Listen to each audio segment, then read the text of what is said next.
Setiap hari kita menggunakan jaringan komputer untuk berinteraksi dengan orang lain, bahkan untuk mengerjakan pekerjaan yang rutin seperti browsing, mengupdate status di media sosial, download lagu dan lain sebagainya. Kita jarang memikirkan tentang membuat kita dapat berkomunikasi dengan orang lain ataupun melakukan pekerjaan rutin kita dengan internet. Jadi kita jarang berpikir tentang server, klien dan perangkat jaringan yang lain. Padahal itulah yang berfungsi, yang saling terhubung satu sama yang lain, sehingga kita dapat berkomunikasi, sehingga kita dapat bertukar informasi, sehingga kita dapat melakukan aktivitas rutin kita di internet. Server merupakan sebuah host yang diinstal yang berfungsi untuk memberikan layanan kepada komputer klien yang terhubung dalam satu jaringan. Nah, contoh aplikasi yang sering kita gunakan itu adalah aplikasi web server, ya, atau server web. Selain web server, ada banyak layanan-layanan lain yang ada di internet. Oke, internet menyediakan umumnya internet itu menyediakan layanan seperti web server, email, ya, kemudian transaksi online, kemudian download film, musik dan lain sebagainya. Nah, faktor yang sangat penting untuk mengaktifkan interaksi antara server sebagai penyedia layanan dan klien sendiri sebagai penerima dan peminta layanan tersebut adalah protokol. Banyak informasi yang kita terima melalui internet yang disediakan dalam bentuk halaman web. Untuk meminta dan melihat halaman web, kita harus menggunakan perangkat yang dapat dijalankan di komputer klien. Salah satunya adalah aplikasi web browser yang kita tahu sekarang sering kita gunakan itu adalah Google Chrome, Firefox, ya, Mozilla Firefox dan lain sebagainya. Nah, karakteristik utama sistem jaringan klien server adalah klien mengirim permintaan ke sebuah server. Ya, klien mengirim sebuah permintaan ke server dan server tersebut merespon dengan menjalankan fungsi seperti mengirim data atau mengirim paket yang diminta oleh klien dan didokumentasikan kembali oleh komputer klien. Kombinasi web browser dan server mungkin paling umum kita gunakan dalam sistem jaringan komputer. Data center adalah fasilitas yang digunakan untuk menampung sebuah sistem komputer dan komponen yang terkait dengan server. Untuk membangun sebuah data center dibutuhkan biaya yang cukup lumayan besar, maka hanya beberapa perusahaan besar saja yang memiliki data center. Adapun perusahaan kecil, ya, yang ingin membangun server, itu umumnya menyewa data center yang ada di luar. Dalam hal ini salah satu yang terkenal saat ini itu adalah layanan orang mengakses halaman web melalui internet secara bersamaan setiap saat sepanjang hari dan malam. Setiap halaman ini berada di sebuah server web di suatu tempat di internet. Sebagai prosesnya, kapan menghubungi server web untuk mengunduh halaman web? Nah, jawabannya adalah itu karena Uniform Resource Locator atau disingkat URL. Nah, URL ini digunakan atau berfungsi untuk mencari server dan resource tertentu. Nah, URL sendiri mendeteksi protokol, kemudian domain name, kemudian lokasi, kemudian lokasi sebuah file HTML yang akan diakses. Apakah layanan internet paling umum yang sering kita gunakan? Ya, layanan umum yang sering kita gunakan itu seperti browsing, akses media sosial, video streaming, ya, maupun audio streaming, bahkan situs belanja online. Masing-masing layanan ini bergantung pada protokol TCP/IP, ya, yang dapat berkomunikasi secara handal untuk mengirim sebuah informasi dari klien ke server. Beberapa protokol yang sering digunakan di internet adalah yang pertama itu DNS, Domain Name System, yang fungsinya untuk menerjemahkan sebuah domain menjadi alamat IP ataupun sebaliknya. Kemudian ada yang kedua itu ada Secure Shell atau SSH. Jadi fungsi protokol ini untuk melakukan sebuah remote ke komputer server. Jadi jika kita di luar kantor misalnya ingin mengakses sebuah server di kantor kita, maka cukup dengan menggunakan remote protokol SSH ini kita dapat mengakses server kita dari jarak jauh. Kemudian yang ketiga itu ada Simple Mail Transfer Protocol atau SMTP, ya, yang berfungsi untuk mengirim pesan email dari klien ke server dan dari server ke email server yang lain. Itu fungsi SMTP. Kemudian yang selanjutnya itu adalah POP atau POP, ya, Post Office Protocol, yang baru digunakan oleh klien email untuk mengambil email dari server. Kemudian ada juga yang berkaitan dengan email itu protokol IMAP namanya, ya, Internet Message Access Protocol, yang digunakan oleh klien email untuk mengambil email dari lampiran atau dari sebuah server. Hampir sama fungsi kerjanya dari POP3. Kemudian selanjutnya ada yang disebut dengan DHCP, Dynamic Host Configuration Protocol. Nah, protokol ini berfungsi untuk memberikan layanan IP ke komputer klien itu secara dinamis atau secara otomatis. Nah, kemudian selanjutnya ada yang disebut dengan web server yang kita sudah bahas sebelumnya, yang berfungsi untuk membentuk sebuah halaman web, ya.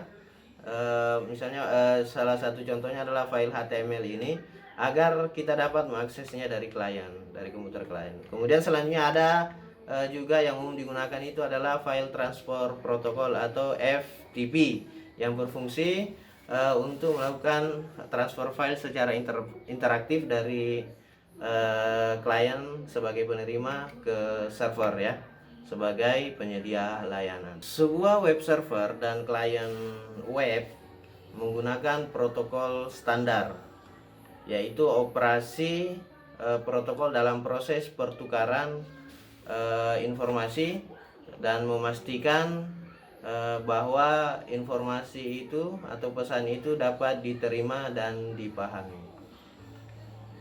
Oke.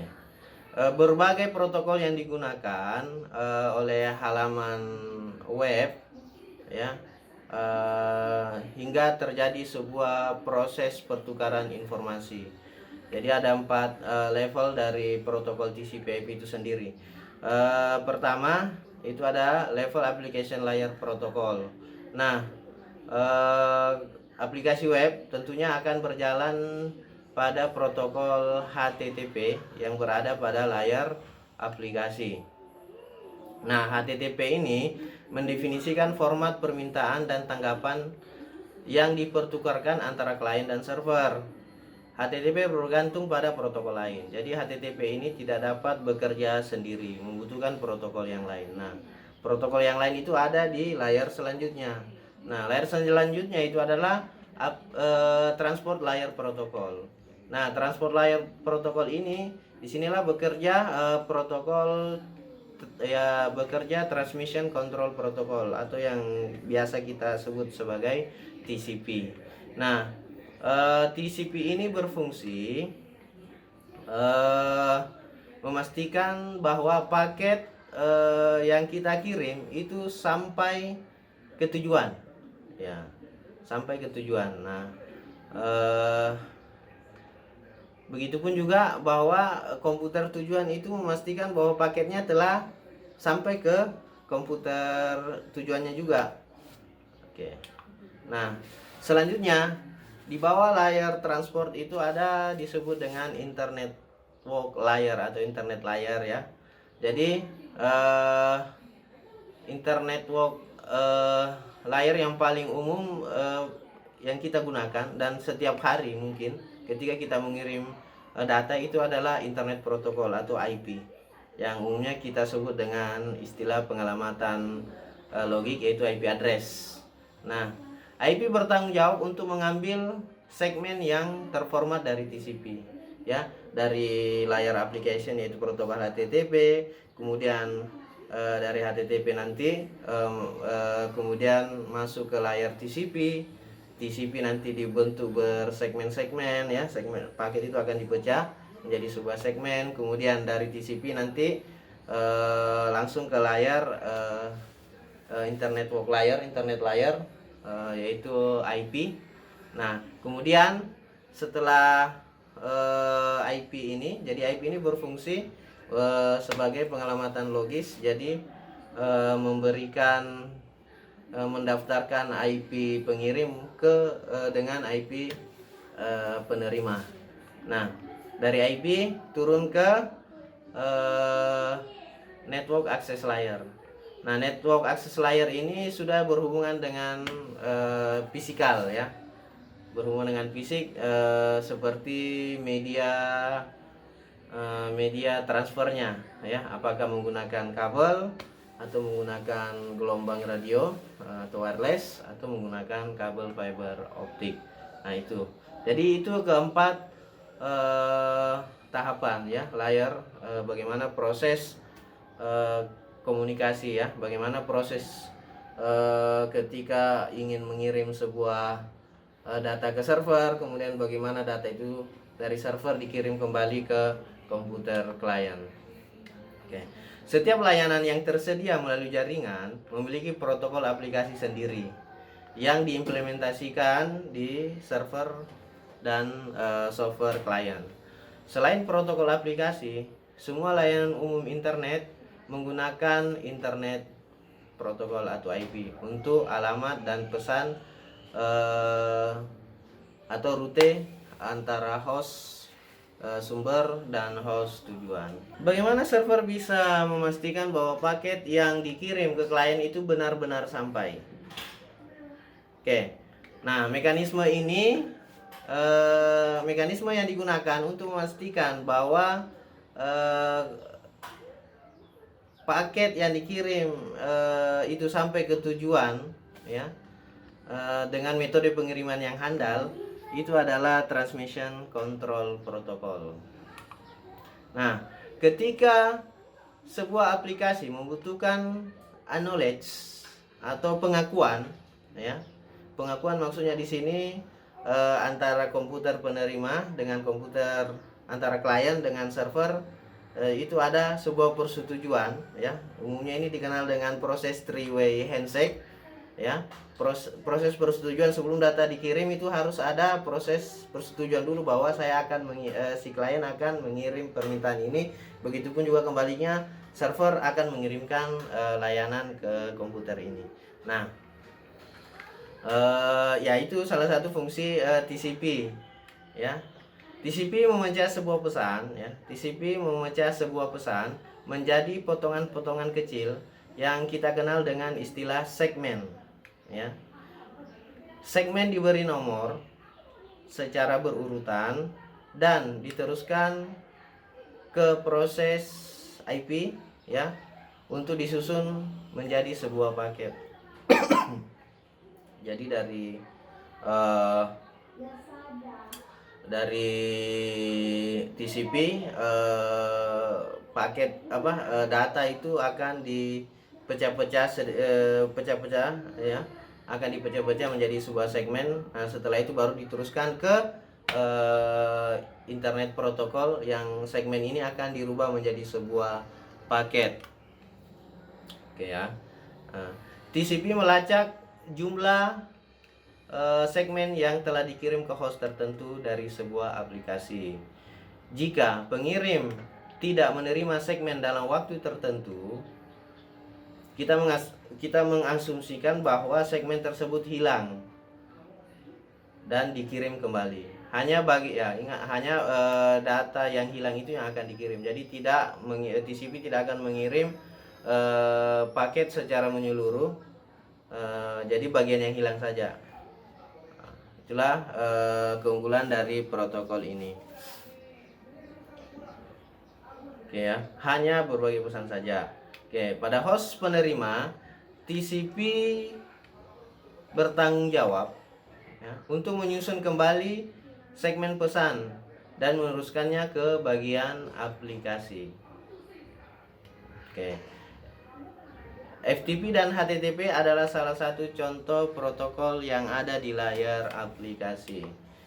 Nah, dalam beberapa kasus, protokol TCP tidak diperlukan dan tidak perlu proses acknowledge. Jadi tidak perlu proses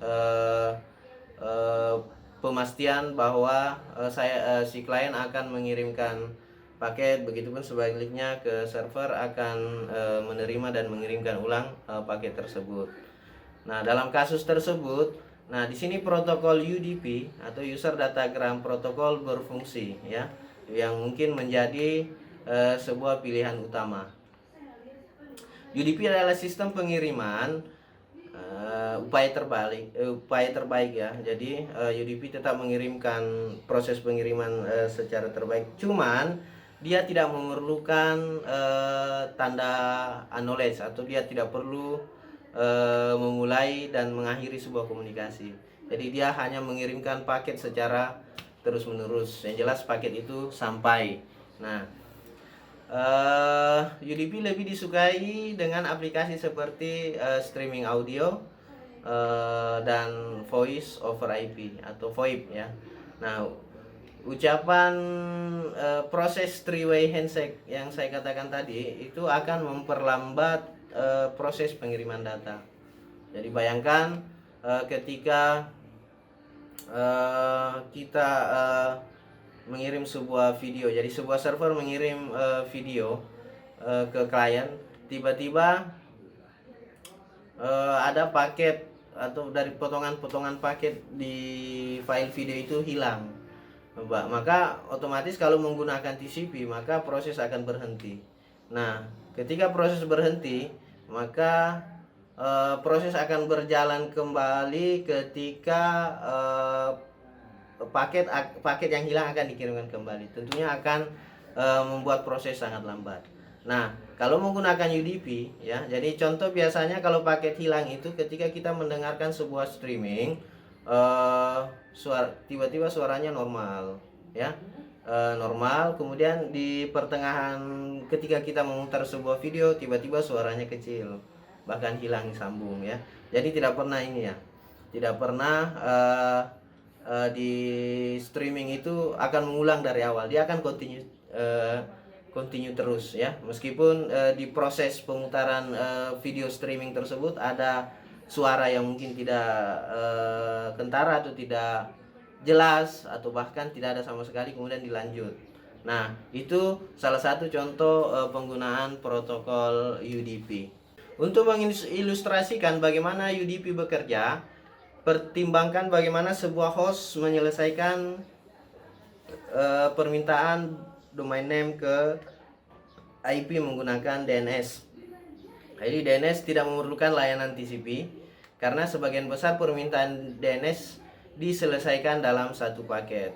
Kalau sebagai contoh, ketika sebuah klien ingin mengakses sebuah domain, sebagai contoh kelas21.com ya. Nah, kemudian klien ini akan meminta ke sebuah server DNS untuk mencarikan berapa di mana lokasi kelas 21 ini. Dia IP-nya berapa. Nah, karena itu langsung si server DNS akan merespon dan memberikan alamat IP dari kelas21.com dalam satu paket. Ada banyak layanan yang kita akses melalui internet di setiap hari, seperti DNS, web, email, internet messaging atau layanan chat, VoIP, voice over IP. Nah, beberapa layanan yang disediakan oleh sistem jaringan klien server di seluruh dunia. Layanan ini dapat disediakan dalam satu server. Jadi tidak perlu membangun sebuah data center karena bisa dalam satu server pun bisa diinstal berbagai layanan. Ketika pesan dikirim menggunakan TCP ataupun UDP, protokol dan layanan yang diminta diidentifikasi oleh nomor port atau port number, ya. Port adalah pengidentifikasian angka dalam setiap segmen yang digunakan untuk melacak percakapan tertentu antara klien dan server, ya. Setiap pesan yang dikirim oleh host berisi port sumber dan port tujuan. Ketika sebuah pesan diterima oleh server, maka server harus dapat melakukan atau menentukan layanan mana yang diminta oleh klien. Klien sudah diprakonfigurasi untuk menggunakan port tujuan yang terdaftar di internet untuk setiap layanan. Contohnya adalah klien browser web yang telah dikonfigurasi sebelumnya untuk mengirimkan permintaan ke web server itu menggunakan port 80. Port terkenal untuk layanan web HTTP, ya. Meskipun ada port alternatif dari HTTP itu sendiri. Port ditugaskan dan dikelola oleh organisasi yang dikenal sebagai Internet Corporation untuk domain ya. Jadi ini perusahaan yang mengelola port number itu namanya ICA in, ya. Port dipecah menjadi 3 kategori dan jangkauan dari nomor 1 hingga 65.535. Port number dipecah menjadi 3 kategori. Yang pertama, well known port. Port tujuan yang dikaitkan dengan jaringan umum. Aplikasi diidentifikasi sebagai port yang terkenal. Port-port ini berada dalam kisaran 1 sampai 1023. Jadi ini port-port yang sering digunakan, ya, yang umum digunakan. Kemudian yang kedua ada register port, ya. Jadi register port ini kisaran dari 1024 hingga 49151 dapat digunakan sebagai port source maupun port destination. Kemudian terakhir adalah private port, ya. Jadi port private port ini kisarannya 49152 hingga 65535. Oke, berikut struktur dari protokol dan portnya. Nah, ini jenis-jenis port dan protokol yang sering digunakan atau yang umum digunakan di internet.